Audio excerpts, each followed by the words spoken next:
Life is short. In Somalia, I savoured every bite.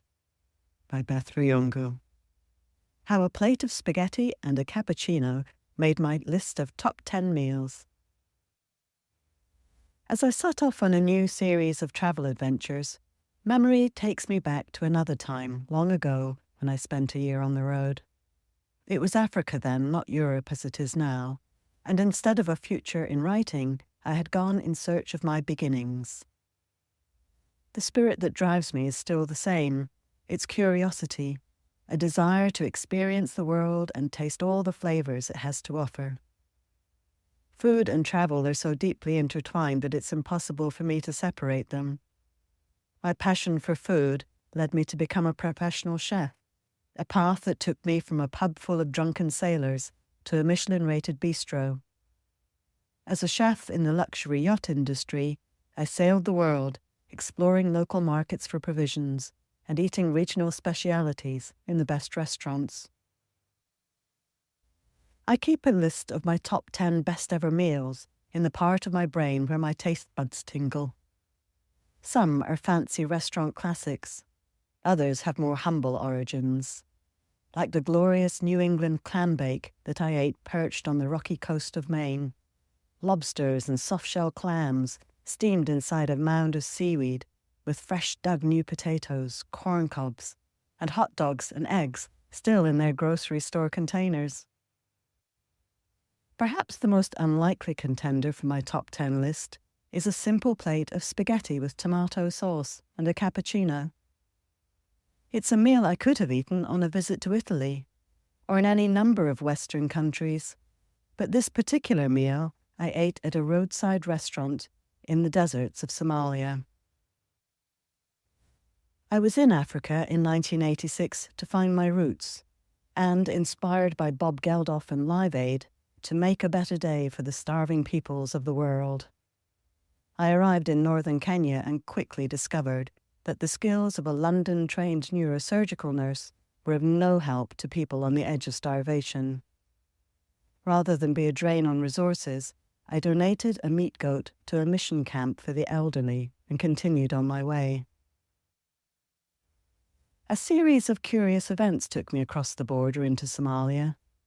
The country had not yet been declared a failed state, but the crisis of food scarcity caused by desertification and escalated by a de facto war had created a desperate situation.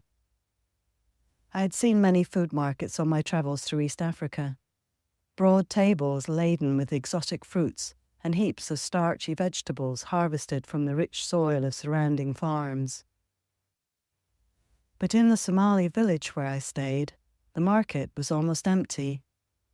A few stalls and some sheets spread on the ground offered small piles of produce hard-won from parched backyard plots, a handful of neatly trimmed onions, or a few tomatoes, too blemished and misshapen to ever grace the shelves of a Western supermarket.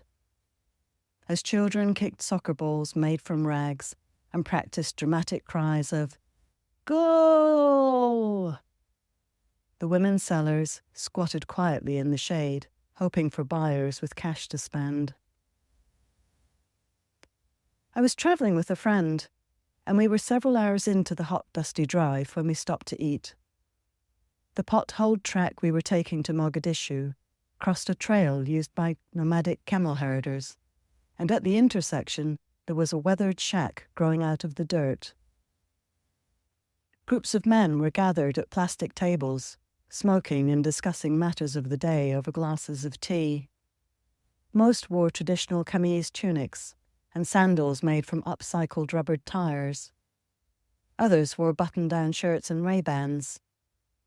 Somalia was colonized by the Italians from the 19th century until the end of World War II.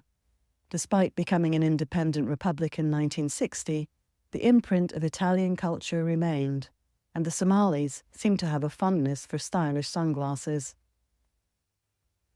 Mohammed brought us small glasses of blistering hot tea and said it would cool us down.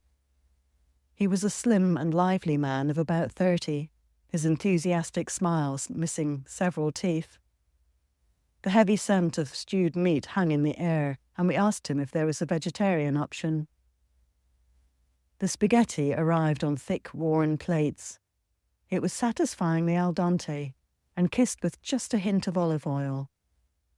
The spoonful of tomato sauce was a vibrant fire engine red and velvety smooth.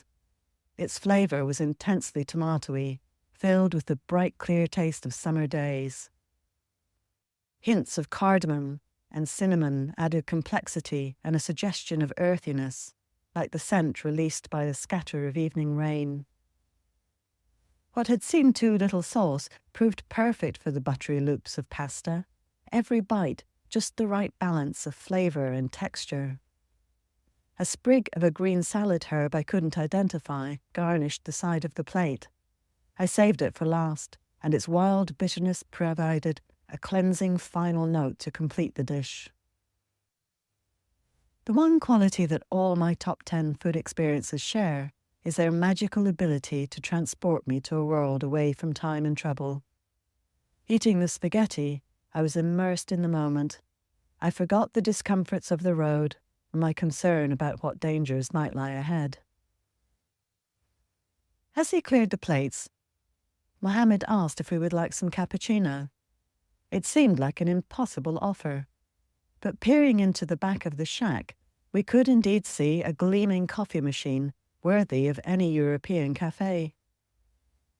The cappuccino, when it came though, was distinctly not European. It had a lingering, acrid aftertaste.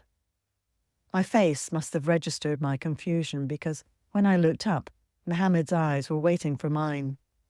"Camel milk," he assured me, nodding encouragingly. The taste wasn't entirely unpleasant, and it was more of a smell, a bit like the fur of a homey old dog. I didn't ask for a second cup. Camels are essential to the economy of Somalia's overwhelmingly rural population. I knew they were used for transport, meat, and as currency, but it hadn't occurred to me that they produced milk, a much-needed source of nutrition in an unforgiving desert. Somalis love camel milk. I watched an elderly gentleman tenderly scoop the foam from the top of his coffee and dump it onto the saucer. Apparently that's how cappuccino is enjoyed in Somalia. In the 3 weeks I spent there, it was the only time I saw anything consumable go to waste, a rare act of luxury.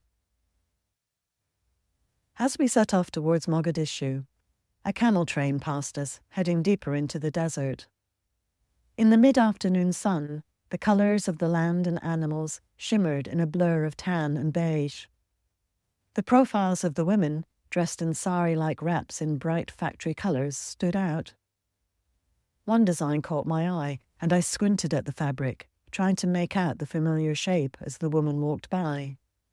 Her gait was elegant and strong, and as she strode toward the horizon, I finally saw. The nomadic woman was wearing the United States Space Shuttle. The great gift of travel is that it shows us that we are connected by more than we know.